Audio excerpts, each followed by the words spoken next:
চরণ ধুলিতে কেউ যদি গড়াগড়ি দিতে পারে তার লাভ আছে, ভক্তের চরণ ধোয়া জল কেউ যদি মাথায় নিতে পারে তার লাভ আছে, আর আর কি, আর যদি ভক্তের উচ্ছিষ্ট প্রসাদ খেতে পারে।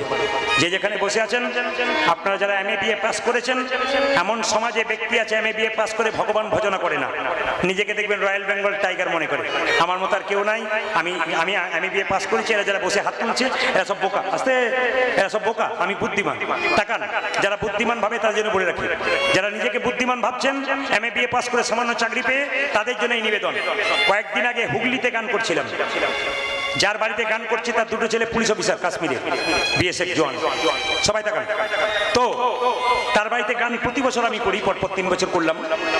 তো কলকাতা থেকে 3টে মেয়ে কীর্তন শুনতে এসছে, 3টে গোপালকে কোলে করে আমার কাছে দেখা করতে গেল বাসায়, নমস্কার করলেন, বেশ, কোথা থেকে এসছেন? কলকাতা।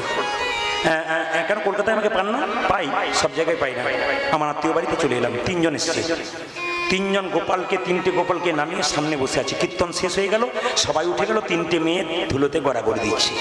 আমি চালাকি করে একটা মেয়েকে জিজ্ঞেস করলাম, আচ্ছা দিদি, তুমি যে ধুলোয় গড়াগড়ি দিলে তোমার কাপড়টা নষ্ট হয়ে যাবে না? মেয়েটি বলে উঠলো, আপনি তো বলেছেন কীর্তনে, স্বামীর যদি 10টা কাপড়ের দোকান থাকে, চিতাতে শুয়ে দিলে একটা কাপড়ও যাবে না, যেমন খালি হাতে এসেছিলাম তেমন খালি হাতে যাব।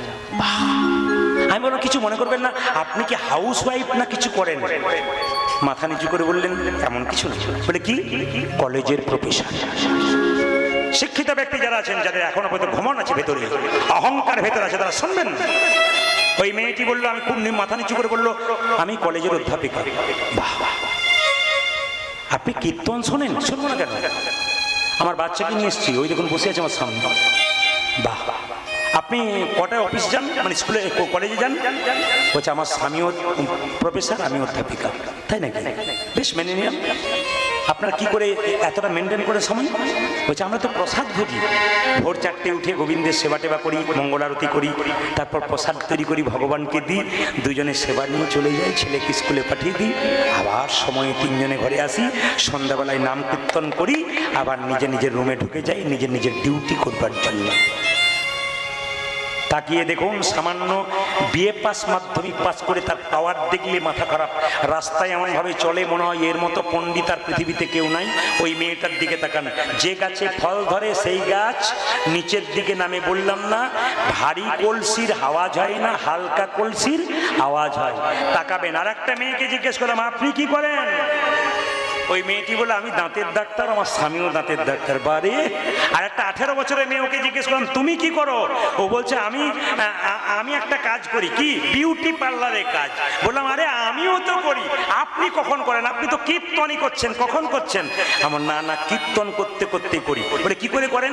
বললাম, তুমি তো বিউটি পার্লারের কাজ করে ভক্তদের বাইরেটা বাবা সুন্দর করার চেষ্টা করো, আর আমি বিউটি পার্লারের কাজ করে ভক্তের হৃদয় মন্দিরটাকে পরিচ্ছন্ন করার চেষ্টা করি।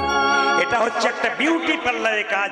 এখানে যত আসবেন তত আপনার ভেতর কিন্তু পরিষ্কার হয়ে যাবে। মায়েরা সবাই লক্ষ্য করুন, নবাব হোসেন শাহকে যেই না দিয়েছ ওষুধটা, অমনি চমকে উঠে বলল, কবিরাজ, তুমি এত বড় কবিরাজ আমি জানতাম না, তোমার ওষুধ আমার রোগ ভালো গেছে, তোমাকে এখানে রাখবো না, তুমি মালদাতে চলো আমার সঙ্গে দৌড়ে। রাত্রিবেলায় মহাপ্রভু মন্দিরে মুকুন্দ সরকার আছাড় খেয়ে পড়ল, প্রভু তুমি তো আমাকে মুসলমানের বাড়ি যেতে বলো, আমি যাবো কি করে? মহাপ্রভু আকাশবাণী করে বললেন, মুকুন্দ, ঈশ্বর যা করে তা, জোরে বলুন, জোরে বলুন, আপনারা সবাই জোরে বলুন, ঈশ্বর যা করে তা। 2-4 জন খুব চালাক আছে, বলছে না, বলে প্রদীপ বাবু এরপরে কি বলবে বলা মুশকিল আছে, চুপ থাকাটাই বুদ্ধিমানের কাজ। জোরে বলুন, ঈশ্বর যা করে তা। আচ্ছা, আপনার ছেলে মাধ্যমিকে ফেল করেছে, এখন কেউ যদি গিয়ে যদি বলে ঈশ্বর যা করে তা, আপনার কি অবস্থা হবে বলুন? কি বলবেন? বাজে বলবেন না, জানেন? আর আপনার ছেলে যদি ফার্স্ট হয়ে যায়, ঈশ্বর যা করে তা যা বলেছেন আপনি, ঠিকই বলেছেন, ঈশ্বর মঙ্গলময়, ভালো হলে মঙ্গল, খারাপ হলে মঙ্গল নয়। তাকান, মুকুন্দ সরকার গেল কার সঙ্গে? নবাবের সঙ্গে। কোথায় গেল মা? মুসলমান নবাবের সঙ্গে গৌড়ে গেল। বললো, আমি 3টে শর্ত, গোপীনাথের মন্দির তৈরি করো, গোপীনাথের পুজো করব, গরিবের চিকিৎসা করব। মুসলমান নবাব খুব ভালো মানুষ ছিলেন, তিনি বলেন কোনো চিন্তা নাই, তিনি গোপীনাথ গোপীনাথের ভজন করো, আমি দাঁড়িয়ে দাঁড়িয়ে দেখবো তুমি কেমন গোপীনাথের গুণগান গাইছো। মায়েরা, মুকুন্দ সরকার গোপীনাথের রূপের কথা গাইছে, আর নবাবকে একটা মেয়ে তাল পাতার পাখায় হাওয়া করছে। জোরে বলুন, কোন পাখা? তাল পাতার পাখা। তার মধ্যে কোন পাখির পালক? ময়ূরের পালক। মুকুন্দ সরকার গাইছে, নবাব দেখছে। সবাই একটু মাথায় কাপড় নিয়ে উলু ধুয়ে দেবেন। মুকুন্দ গাইছে, আমার কানু সে বিনোদ রায়, আমার কানু সে বিনোদ রায়, কানু সে বিনোদ রায় গো, কানু সে বিনোদ রায়। আমার কানু সে বিনোদ রায় গো, আমার কানু সে বিনোদ রায়, কানু সে বিনোদ রায় গো, আমার কানু সে বিনোদ রায়। উলু ধ্বনি। আমার কানু সে বিনোদ রায় গো, কানু সে বিনোদ রায়। বিনোদ চুরাই বিনোদ পরিহার, বিনোদ চুরাই বিনোদ বলিহার, বিনোদ চুরাই বিনোদ পরিহার, বিনোদ তোরাই বিনোদ পরিহার, পরিহা বিনোদ উড়িছে তাই গো, কানু সে বিনোদ রায়। উলু ধ্বনি। আমার কানু সে বিনোদ রায় গো, কানু সে বিনোদ রায়। ওই আমার কানু সে বিনোদ রায় গো, কানু সে বিনোদ রায়। তবে আপনাদের একটা ভালো জিনিস দেখলাম, মাথায় কাপড় সবাই নিলেন, দু চারজন এরকম করে গুটিয়ে নিয়েছে, দু চারজন খুব সুন্দর নিয়েছে, আবার দু চারজন কোনো রকমের নেয় না কোনোদিন, বলে এ এক পাল্লাই পড়লাম, পেছনে বসলে ভালো হতো, কোনোদিন নিয়ে নাই মাথার কাপড়। মায়েরা এদিকে তাকান, মাথার কাপড়টার নাম কি? লজ্জা। যে মেয়ের লজ্জা আছে সে মাথায় কাপড় নেয়। যার বাচ্চা রাস্তায় যদি খেলা করে লোককে গালাগাল দেয়, আর সেই বাচ্চাকে লোকে বলে তোর মায়ের লজ্জা নেই তো তোর লজ্জা থাকবে কি করে? আগে লজ্জাটা ঠিক করুন। এটার নাম কি? সভ্যতা। এটা পাড়াগ্রামে আছে, শহরে সভ্যতা হয়ে গেছে। মায়েরা আমার দিকে তাকাবেন, আমার মায়ের মা বেঁচে ছিল, মাথার কাপড়টা ছিল এইখানে, হ্যাঁ প্রায় 90 বছর বয়স। আমার মা বেঁচে ছিলেন 80 বছর প্রায়, মাথার কাপড় এখানে। আমার কাকিমা বেঁচে আছেন, মাথার কাপড় সত্য খোপা মানে বাম্পার পর্যন্ত গেল। এখন যারা বাড়িতে এসছে বাম্পার টাম্পার নেই, হাইওয়ে রোড হয়ে গেছে। কিছু মনে করবেন না, হাইওয়ে রোড করবেন না, অ্যাক্সিডেন্ট হবার ভয় আছে। তবে বলে রাখি, এখন আগে মেয়েরা ভাসুর দেখলে পর্দা নিত। জোরে বলুন হানা না, জোরে বলুন। আগে মেয়েরা ভাসুর দেখলে পর্দা নিত, আর এখন দেখবেন ভাসুর দেখলে পর্দা নেয় না। কেন বলুন তো? যেদিন থেকে ভাসুর হলো বর্দা, সেদিন থেকে সরে গেল পর্দা। বর্দার পর থেকে পর্দা সরে গেছে আর কি। ভাসুর ছিল ততদিন ছিল। আর আবার দেখবেন অনেক মেয়ে শ্বশুরকে প্রণাম করছে, হাঁটুতে প্রণাম করছে। কি গো হাঁটুতে প্রণাম করছো কেন? হাঁটুতে কেমন নখ গজিয়েছে? বলে জিন্সের প্যান্ট পরে আছি, 25 জায়গায় ফাটা, যদি ফেটে যায় সেই জন্য আমি। কীর্তনে মজা আছে যদি আপনি শুনতে পারেন। তবে যেভাবে এঁটে সেটে বসছেন, আমি আজকে সিদ্ধান্ত নিয়েছি 3টে পর্যন্ত কীর্তন করবো। রাজি আছেন? না না, এত আনন্দ পাবার কোনো কথা নাই। 3টে মানে আমি ভোর 3টে বলি নাই, 3 ঘন্টার কথা বলেছি। ঘড়ির দিকে তাকানো কখন পেরিয়ে গেছে। খালি পুলিশ অফিসার মহাশয় আমাকে বায়না করেছেন, তাই ওনার কথা রাখবার জন্য একটু এগিয়ে গিয়ে দিচ্ছি আর কি। তাছাড়া কোন সময় আমি চাটি বাটি গোটাতাম আর কি। সবাই তাকাবেন মায়েরা, সবাই লক্ষ্য করুন, মাথায় কাপড়টা নিন, সবাই একসঙ্গে। আবার দেখবেন, কিছু মনে করবেন না, যদি বললাম তখন একটা বলেই যাই, দাদা ভাইরা বলবো না, মায়েদের নিয়ে একটু বলি না, কি বলছেন? বাবারে 2-4 জন বলছে, মানে কি বলুন তো, আমি তো বলতে পারি না, বলুন। দেখবেন এখনকার মেয়েদের, আপনাদের এখানে নয় আমাদের ওখানে, একজন ভদ্রলোক ফোন করছে তার স্ত্রীকে, শুনছো আমার 4 জন বন্ধু এসছে, হ্যালো হ্যালো হ্যালো, আজকে বাড়িতে গিয়ে সেবা করবে, ব্যবস্থা করো। তখন বলছে, আপনি যে ফোন নাম্বারে ফোন করছেন তা এখন সীমার বাইরে আছে। পরিসীমার বাইরে মানে আউট অফ রেঞ্জ, একবারে সীমার বাইরে। নিজের শ্বশুর মশাইয়ের যদি কেউ আসে না, তখন বলে, বাবারে আমার কি কোমর ব্যথা গো, আমি আর পাচ্ছি না, শুয়ে পড়বো, কম্বল ঢাকা নিয়ে শুয়ে পড়লো। আর নিজের শ্বশুর মশাইয়ের ঘরের লোক যখন চলে গেল, তখন দেখবেন ভাই যখন চলে এসছে দিদি, তখন স্বামী দেখলো কম্বল নাই, কম্বল আছে স্ত্রী নাই, দৌড়ে গিয়ে বিড়ালের মতো ঝাঁপিয়ে দরজা খুলে বলল, খাস নাই, মুখটা শুকনো শুকনো লাগছে, গরম 5 তরকারি, গরম ভাত, মাথায় দিচ্ছে হাত, খা খা, আরো খা, আরো খা। এরকম নারী যদি হন, সংসারে জীবনে আপনার উন্নতি হবে না। কেন? আপনি ভালো সন্তান জন্ম দিতে পারবেন না। কেন? আপনার মধ্যে বিচার বোধ নাই। যে নারীর বিচারবোধ নাই, নারীর জন্ম মানে কি, মেয়ে জন্ম মানে কি, দুটো কুলকে রক্ষা করে। পুরুষ একটা কুল রক্ষা করে, নারী কিন্তু দুটো কুল রক্ষা করে। সব কুলকে সম্মান দেবেন তবে কিন্তু আপনি নারী, আর যদি সম্মান না দিতে পারেন তবে কিন্তু আনারী। কথাটা শাশুড়িদের ভালো লাগলো, বৌমাদের কতটা ভালো লাগলো বলতে পারলাম না। তবে যিনি বৌমা হবেন পরে তৈরি থাকুন, আপনারও কিন্তু চুল পাকছে, আপনার ছেলে বড় হচ্ছে, আপনি ওই জায়গাতে যাবেন তখন দেখবেন যেমন ধাক্কা দিয়েছেন তার চাইতে বেশি ধাক্কা পাওয়ার জন্য তৈরি হচ্ছে। একবারে পাক্কা কথা, কোনো ভুল নাই, ও হিসাব বিধান। মায়েরা ও তার বিনোদ চূড়ায় বিনোদ বরিহা, বিনোদ বিনোদ সাজে ও তার আমার বিনোদ চোরাই বিনোদ বলে বিনোদ বিনোদ সজে কানু সে বিনোদ রায় গো, আমার কানু সে বিনোদ রায়। ওই আমার কানতে বিনোদ রায় গো, কানতে বিনোদ রায়। বিনোদ ললাটে বিনোদ তিলক, বিনোদ বিনোদ সাজে গো, আমার বিনোদ লোলাটে বিনোদ তিলক বিনোদ বিনোদ সজে বিনোদ ললাটে বিনোদ তিলক, বিনোদ বিনোদ সাজে। আজ বিনোদ ললাটে বিনোদ তিলক, বিনোদ বিনোদ সাজে। বিনোদয় ধরে বিনোদ মুরলী, আজ বিনোদয় ধরে বিনোদ মুরলী বিনোদয় ধরে বিনোদ মুরলী, বিনোদয় ধরে বিনোদ মুরলী। বিনোদ বিনোদ বাজে গো, বিনোদ বিনোদ বাজে। আমার কানো সে বিনোদ নয় গো, কানো সে বিনোদ ওই নয়। আমার কানতে বিনোদ রায় গো, আমার কানতে বিনোদ রায়। আমি তিলকের কথা বললাম, আপনাদের কিন্তু অনেককে তিলক দেখতে পাচ্ছি, অনেককে পাচ্ছি না। যারা নেয় নাই তাদের কোনো দুঃখ নাই। আমি বলে দিই, এই যে তিলক দেখছেন, এই তিলকটা জায়গা কি, এই তিলকের ডান দিকের দাগটা কি জোরে বলুন।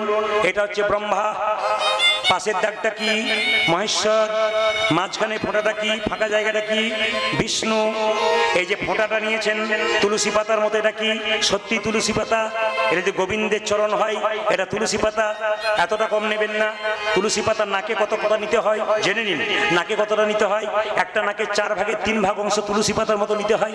বাবা যেমন নিয়েছেন 3 ভাগ অংশ, একবারে এখানে লাগিয়ে দেবেন না, 3 ভাগ অংশ থাকবে, তবে কিন্তু আপনার তিলক নেওয়া সার্থক হবে। মায়েরা তিলক নেবেন কেন? তিলক নেওয়ার সার্থকতা কি? তিলক মানে আপনি ভক্ত, আর তিলক মানে কি? একজন সতী নারীর যেমন হাতের শাখা, স্মৃতির সিঁদুর দেখলে বোঝা যায় তিনি বিবাহিত, আপনার তিলক মালা দেখলে বোঝা যায় আপনি একজন পরম ভক্ত। তিলকমালা পরবেন কেন? একটা কারণ আছে। তিলকমালা পরবেন কেন মায়েরা?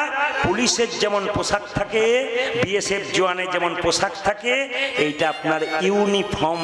আপনি ভক্ত ওঠেন, তাকাবেন আপনারা যে যেখানে বসে আছেন, এটা ইউনিফর্ম। তবে বলে রাখি, তিলক নেবেন কেন, মালা নেবেন কেন?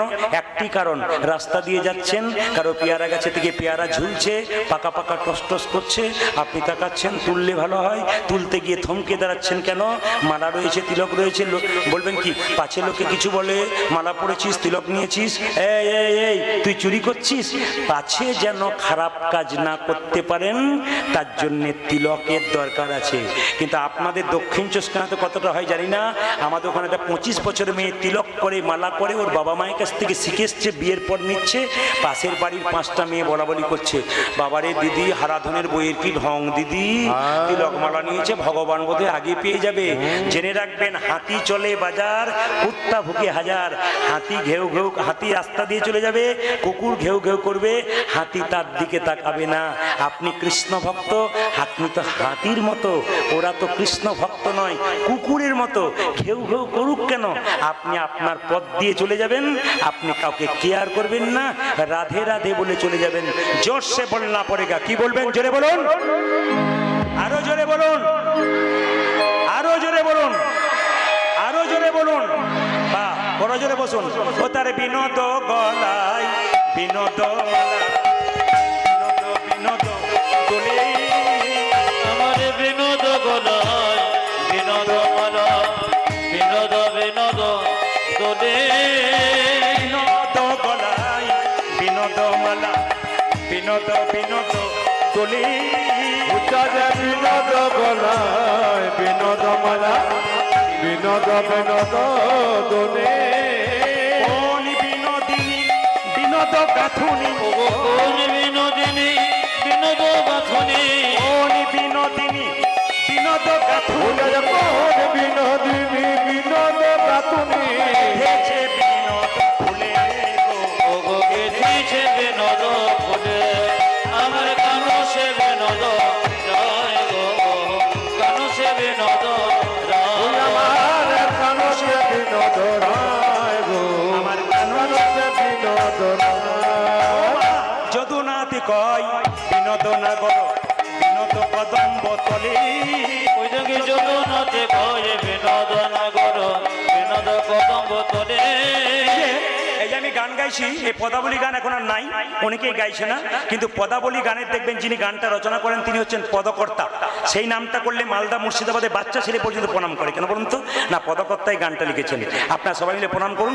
যদুনাথ কয় বিনোদ নগর বিনোদ কদম্ব তলে। পূজা যে জগন্নাথে হয় বিনোদ নগর বিনোদ কদম্ব তলে। কত বিনোদিনী বিনোদ হেরিয়া, কত বিনোদিনী বিনোদ ঘেরিয়া, কত বিনোদিনী বিনোদ হেরিয়া, কত বিনোদিনী বিনোদ ঘেরিয়া। রসি ভাসাইল চলে চলে। আমার কানো সে বিনোদ রায় গো, কানো সে বিনোদ রায়। ইয়ার কানসে বিনোদ রায় গো, কানসে বিনোদ রায়। বলুন তো মায়েরা, নবাবকে পাখা করছিল কোন পাতার পাখাতে? জোরে বলুন।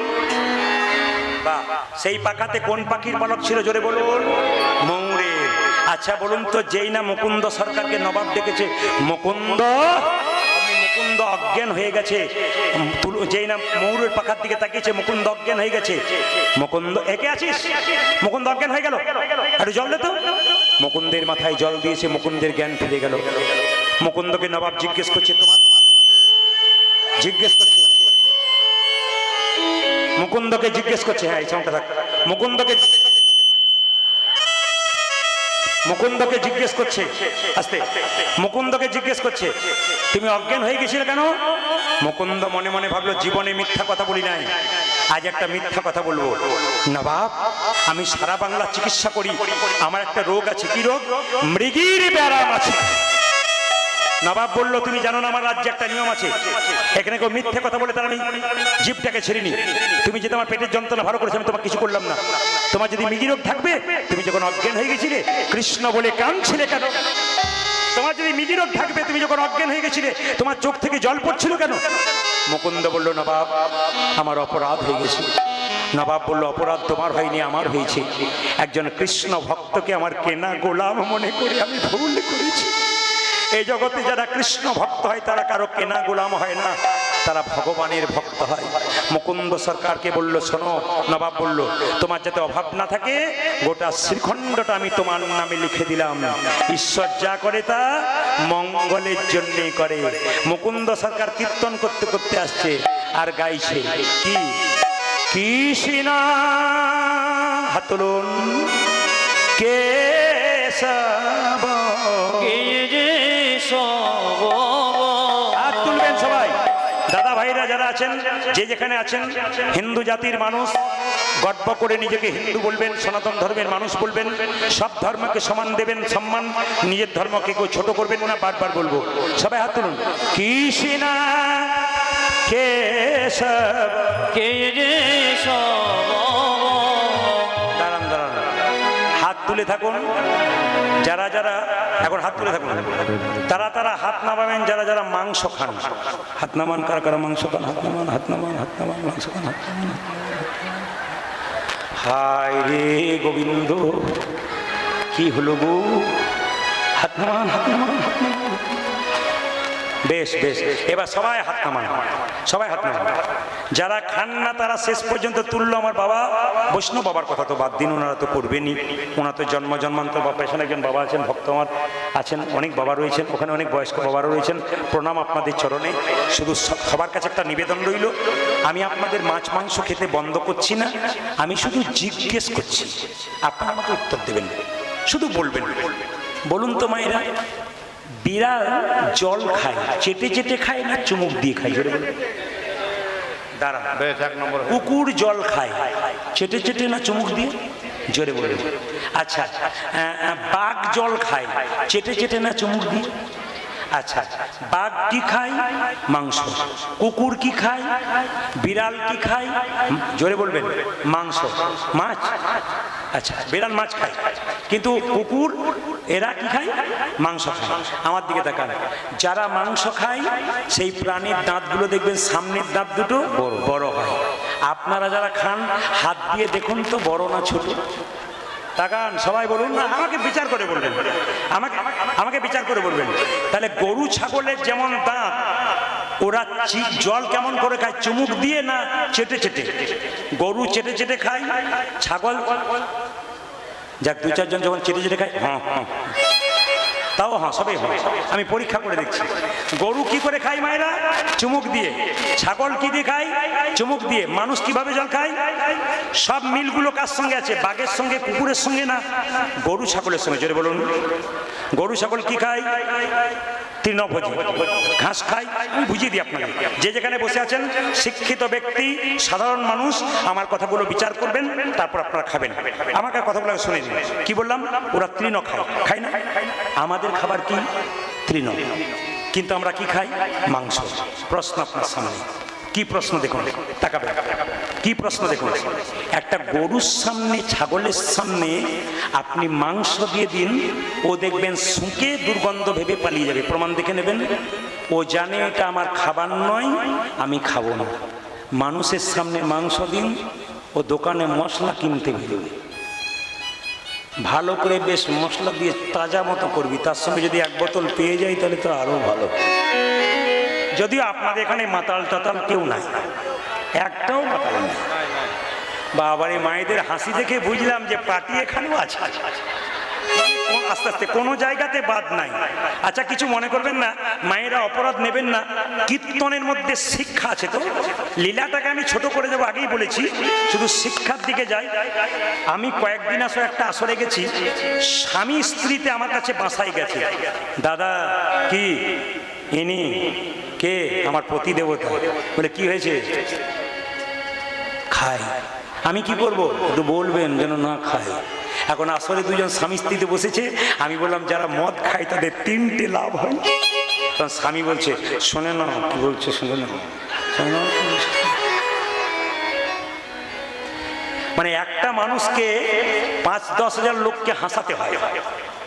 এটা কিন্তু শিখতে হবে, নইলে অসুবিধা আছে। কেন বলুন তো? আমার মুখের দিকে তাকিয়ে আপনারা আছেন, অভিনয় শিখতে হবে। খুব ছোট বাচ্চা থেকে আমার অভিনয় করা অভ্যাস। আমার দিকে তাকাবেন তো। স্বামী বলছে শিখে নাও, কি বলছে? তখন স্ত্রী বলছে গোটাটা শোনো তারপর বলবে। আমি বললাম মদ যারা খায় 3টে লাভ হয়। কি? বাড়িতে চোর ঢোকে না, কুকুরে কামড়ায় না, আর যারা ওই চিরকাল যুবক থাকে, বুড়ো হয় না। যারা এখানে খায় তারা বলবে পুলিশ অফিসারকে, পরের বারে প্রদীপ পাল কেন আমার 2000 টাকাও লাগবে। বলে কেন? উনি মদের নাম করেছেন। কিছুক্ষণ পরে বলবেন উনি, ইনার নামটা কেটে দাও, পৈতাতে জীবনে যেন না আসে। বলে কেন? এই কথাটাকে শুনুন। তারপর মদ যখন খায়, বলে মদ যে খায় সে মদ খায় না, মদটাকে, জোরে বলুন, সুরার ভাণ্ড কোনোদিন পবিত্র হয় না। আমি অনেক আসরে দেখেছি, অনেক বাড়িতে দেখেছি, নাম করব না, কীর্তন করাচ্ছে, নিরামিষ খেয়েছে। এবার সারাদিন কীর্তন হয়ে গেল, রাসলীলা হয়ে গেল, সকালবেলায় দেখছি উনি টলতে টলতে আসছেন বাড়ির মালিক। বললাম দাদা, কালকে উপবাস ছিলেন, আজ কি করলেন? আজ একটু না খেলে সজীব হব না, মানে প্রাণটা তাজা হবে না। মানে হরিনাম করলো, করালো, শেষে গোটাটাই 1 বালতি জলে একটু গোমূত্র ফেলে গোটাটাকে নষ্ট করে দিল। তাকাবেন, এরকম কাজ আপনারা কেউ করবেন না। হরিনাম যতদিন হবে বাড়ি বাড়ি নিরামিষ করুন, বাচ্চাদের শিক্ষা দিন, অন্তত এই কয়েকটা দিন পবিত্র থাকতে হয়। মদ যারা খায় তাদের বাড়িতে চোর ঢোকে না। কেন চোর ঢোকে না? না, মদ খেতে খেতে লাংস, কিডনি, লিভার শেষ হয়ে যায়, তখন সন্ধ্যাবেলায় কাশতে শুরু হয়, সকালবেলায় কাশি শেষ হয়। চোর ভাবে বেটা জেগে আছে, ঢোকার আর কোনো দরকার নাই, আর ঢুকে না। আর কুকুরে কেন কামড়ায় না? 2টো কারণে কামড়ায় না। কি বলুন তো? দেখবেন লাঠি নিয়ে চলে, দুর্বল হয়ে যায় যে মদ খায়, আর লাঠি থেকে কুকুর নিতাই গৌর হরিবোল হয়ে যায়। আর দেখবেন যারা পার মাতাল হয় তারা দেখবেন নর্দমার পাশে শুয়ে থাকে, কুকুরটাও নর্দমার পাশে শুয়ে থাকে। কুকুরটা ভাবে আমার প্রতিবেশী বটে, কামড়ানোর। আর বুড়ো হবে না কেন, বুড়ো হওয়ার চান্স পাবে না, তার আগে বলো হরি বলো হরি। এবার বলুন, যে মদ খায় সে আর চাঁদা দেবে? বলুন আপনারা, দেবে? আপনারা দেওয়া করাবেন না, কি বলছেন? তাকাবেন মায়েরা, আমি যে জায়গায় ছিলাম। আচ্ছা বলুন তো, তাকাবেন, আপনার আঙ্গুলটা কেটে গেলে লাগে না লাগে না? জোরে বলুন, জোরে বলুন। আমি আপনাকে বললাম আপনার আঙ্গুলটা কেটে এখানে দিন, এরা ঝোল করে খাবে, আপনি দেবেন? তাহলে একটা প্রাণীকে যখন আপনি মারবেন, আমাকে যে রাস্তায় কেউ পাই, "এই, তোমাকে কাটবো", যা টাকা লাগবে লাগবে দিয়ে দেবো, আমার প্রাণটা বাঁচান, আমি আপনার দাস।